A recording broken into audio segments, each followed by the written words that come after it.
चुनाव संपन्न हो चुके हैं। 8 तारीख को रिजल्ट आएगा और अब सबकी निगाहें ये हैं कि सरकार कौन बनाएगा। लेकिन इस बीच जो अब खबरों जो आ रही हैं, जो एक राजनीतिक गलियारों से जो चर्चा हो रही है, वो ये कह रहे हैं कि 5 जो मनोनीत विधायक होंगे, उनकी क्या भूमिका होगी? क्या उन्हें जब फ्लोर टेस्ट जब होता है, जब सरकार बनाने का न्योता दिया जाता है किसी पार्टी को और फिर वो विश्वास अपना वहां पे जो टेस्ट होता है उसमें जब वो दिखाते हैं कि हमारी इतनी संख्या है और ये देखिए हमने वहां पर वोट ऑफ कॉन्फिडेंस जो होता है वो हमने हासिल कर लिया है।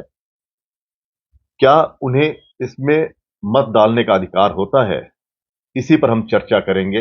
अंकुर शर्मा जी हमारे साथ हैं, वरिष्ठ वकील और भारतीय जनता पार्टी के नेता। इन्हीं से हम बातचीत करेंगे। सर, स्वागत है आपका। बहुत बहुत धन्यवाद।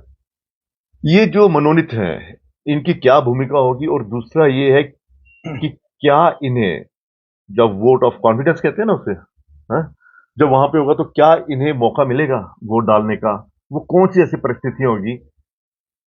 देखिए, आप जानते हैं कि जम्मू कश्मीर रीऑर्गेनाइजेशन एक्ट जो 370 और 35 के खत्म करने के बाद या उसके इमीडिएटली बाद हम्म, इन्वोक हुआ, अप्लाई हुआ, उसके तहत ही जम्मू कश्मीर की विधानसभा का प्रारूप तय किया गया है।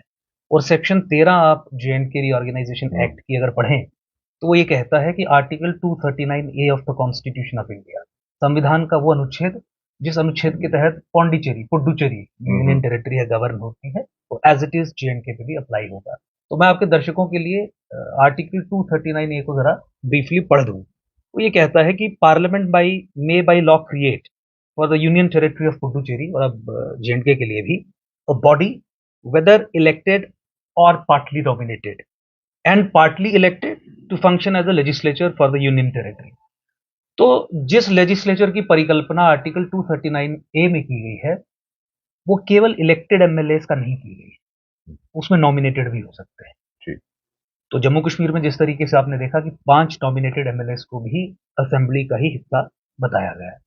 तो कहने का मतलब ये है, और मैं फिर इसे एक्सप्लेन भी करूंगा कंपेयर करके स्टेट्स के साथ, दिल्ली के साथ, दिल्ली में जो समस्या थी बिल्कुल उसके बिल्कुल साथ, आसान तरीके पौंडीचेरी से, के क्योंकि जो उसके अब ये साथ। चर्चा ये हो रही है कि जिसे मौका मिलेगा तो वो 5 से शुरू करेगा। तो मोटा मोटा ये है कि जो 5 एमएलए होंगे वो इलेक्टेड एमएलए के बराबर की ही पावर पावर रखेंगे। रखेंगे। जो 5 नॉमिनेटेड एमएलए होंगे वो इलेक्टेड एमएलए की तरह हर वक्त वोट डालेंगे। उनके वोट के हिसाब से चीजें तय होंगी। मेजॉरिटी किसके पास है वो भी उनके वोट से तय होगी। अभी मैं किस आधार पे कह रहा हूँ, देखिए, सबसे पहले तो ये समझते हैं कि 5 नॉमिनेटेड एमएलए कौन होंगे, उन्हें कौन नॉमिनेट करेगा। तो 2019 में जब रीऑर्गेनाइजेशन एक्ट बना तो केवल महिलाओं के लिए और मैक्सिमम 2 वुमेन, उनकी नॉमिनेशन के लिए प्रोविजन इंट्रोड्यूस किया गया था। और जिस समय एब्रोगेशन से पहले कॉन्स्टिट्यूशन ऑफ जे.एंड.के एनफोर्स था, जम्मू कश्मीर का जो अपना संविधान, उसकी जो सेक्शन 47 थी, उसमें भी 2 महिलाओं का जिक्र किया गया था कि 2 महिलाओं को आप नॉमिनेट कर सकते हैं। तो आप जानते हैं कि पिछले गवर्नर साहब ने बीजेपी की प्रिया सेठी ने प्रिया जो से है, ठीक ठीक ठीक। और कश्मीर से मैं नाम भूल रहा हूँ, जुफैल समथिंग सम लेडी, उन्हें नॉमिनेट किया था। मैं नाम भूल रहा हूँ, नाम दर्शक देख सकते हैं गूगल पे सर्च करके वगैरह वगैरह। तो उस सेक्शन 47 को उन्होंने रीऑर्गेनाइजेशन एक्ट में एक तरीके से जगह दी थी कि हम 2 महिलाओं को मनोनीत करेंगे, नॉमिनेट करेंगे। लेकिन 2021 में रीऑर्गेनाइजेशन एक्ट में अमेंडमेंट की गई और अमेंडमेंट करके अब 2 महिलाओं के अलावा एक जो हमारे पीओजे के रेफ्यूजीज हैं, उनके समाज से एक व्यक्ति को नॉमिनेट किया जाएगा। 2 2 कश्मीर, महिलाएं प्लस एक पीओजे के रेफ्यूजी, 3 3 हो गए। और 2 और कश्मीरी 2 कश्मीरी पंडित, पंडित। उनमें से एक महिला होगी। तो ठीक। कश्मीरी पंडित जो 2 होंगे उसमें से एक महिला प्रेफरेबली होगी। पहले 2 था, 5 हो गए। अब टोटल 5 हो गए। ये 5 नॉमिनेटेड एमएलए होंगे जो लेजिस्लेचर का हिस्सा है।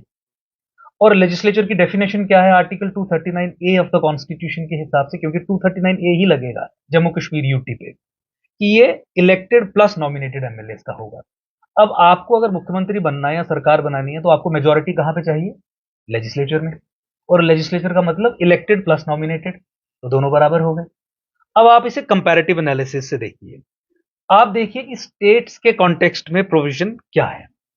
राज्य, जैसे जम्मू कश्मीर पहले राज्य था, तो डिबेट हो सकती थी ना कि उस समय भी हम्म, नॉमिनेटेड एमएलए का क्या 2 थे। स्टेटस था, एक्सेट्रा एक्सेट्रा, क्या उनको वो सब चीजें इख्तियार मत डालने हासिल का थे। था मत जब मत for the purpose of determining majority in the majority, lower जब हाउस, उन्होंने अपना जब उन्होंने अपनी सरकार बनानी है बनानी या उसमें क्या शो मैजिक करना है। नंबर है। तो article 170 of the constitution of India deal करता है स्टेट के लेजिस्लेचर के साथ। तो वो डिफाइन करता है कि लेजिस्लेचर का मतलब in so far as states are concern वो क्या होगा। तो मैं पढ़ दूं सीधा सीधा, इसमें कोई हिंदी इंटरप्रिटेशन में की बता जरूरत देना। नहीं, मैं बता दूंगा। हाँ। Subject to the provisions of article 333, the legislative assembly of each state, जो हर राज्य की लेजिस्लेटिव असेंबली या विधानसभा होगी, shall consist of not more than 500 and not less than 60 members chosen by direct election। तो मतलब 500 से अधिक एमएलए किसी भी स्टेट में नहीं हो सकते और 60 से कम किसी भी स्टेट में नहीं हो सकते। ये हो गया जनरल प्रोविजन जो सब 29 स्टेट जब 29 स्टेट्स पे अप्लाई होता है।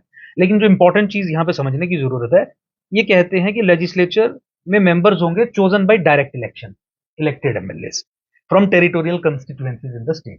तो यहाँ पे नॉमिनेटेड का कोई प्रोविजन नहीं है। यहाँ के लेजिस्लेचर की डेफिनेशन आर्टिकल 170 के हिसाब से, और शुरू में जो मैंने पढ़ा subject to the provisions of article 333, तो उसमें जो एंग्लो इंडियन समाज है, अंग्रेज प्लस इंडियन का, तो एंग्लो इंडियन समाज के 2 लोगों को नॉमिनेट किया जा सकता है अगर गवर्नर साहब को लगता है। और पार्लियामेंट में भी ये प्रोविजन था, पार्लियामेंट में भी किया जाए। और विधानसभा वहाँ के भी एक वहाँ पे इनएडिक्वेटली छत्तीसगढ़ में या फिर इसमें झारखंड में उसमें भी ये प्रोविजन है। नहीं नहीं, Anglo-Indian, हाँ। ये सब राज्यों के लिए एंग्लो इंडियन, राज्यों की बात मैं कर रहा एंग्लो हूँ। इंडियन ट्राइबल्स नहीं हुए, एंग्लो इंडियन। दो उन्होंने इंग्लिश से you have English father and an Indian mother, बिल्कुल बिल्कुल कुछ उस तरीके से एंग्लो इंडियन।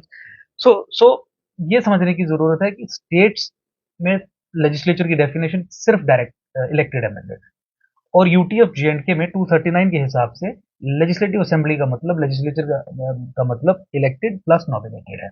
इसीलिए दोनों में कोई डिस्टिंक्शन नहीं होगी। एक चीज मैं आपको आपके दर्शकों के लिए और क्लियर करूं, दिल्ली के म्यूनिसिपल कॉरपोरेशन में जब मेयर का चुनाव होना था तो आम आदमी पार्टी और भाजपा में बड़ी जंग हुई, पार्टीज में बड़ी जंग हुई। किस बात को लेकर जंग हुई कि जो नॉमिनेटेड वो उसमें काउंसिलर्स हैं म्यूनिसिपल कॉरपोरेशन में, क्या उनको राइट टू वोट है for the purpose of electing a mayor, CM equivalent state के हिसाब से।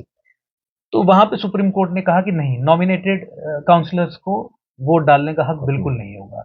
वो मेजॉरिटी काउंट करने के लिए उनके नंबर्स को काउंट नहीं किया जाएगा। लेकिन उसका कारण अलग था, उसका कारण था article 243 R of the constitution of India, 243 R. उसमें क्लियरली ये लिखा है कि जो नॉमिनेटेड लोग होंगे इन कैटेगरीज से आप ले सकते हैं, उन्हें वोट डालने का हक नहीं होगा। और जो उसका मिरर प्रोविजन है इसी आर्टिकल का in the Delhi municipal corporation act, DMC act, section 3, sub section 3 of section 3, उसमें भी क्लियरली लिखा है कि इनको वोट डालने का हक नहीं होगा।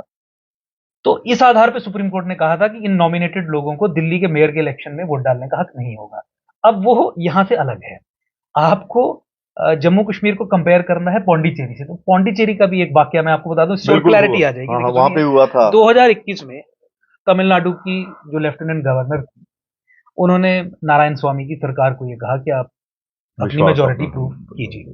तो पौंडीचेरी पुडुचेरी में 30 इलेक्टेड एमएलए हैं और 3 नॉमिनेटेड एमएलए हैं, तो टोटल स्ट्रेंथ 33 हो गई। उसमें से 6 लोगों ने रिजाइन कर दिया था वेरियस स्टेजेस पे, और एक व्यक्ति डिस्क्वालीफाई हो गया था क्योंकि he was convicted disproportionate assets रखने के चक्कर में, एफआईआर एंड कन्विक्शन। तो 7 लोग माइनस हो गए थे। तो अगर 33 में से आप 7 माइनस करें, 33 मतलब 30 इलेक्टेड प्लस 3 नॉमिनेटेड, तो आंकड़ा बचता है 26। अब वहां पे 26 के आधार पे ही मेजोरिटी डिटरमिन की गई थी। वहां पे आपको 13 एमएलए चाहिए थे, तो 12 और 11 इस तरीके की फिगर्स थी वॉरिंग ग्रुप्स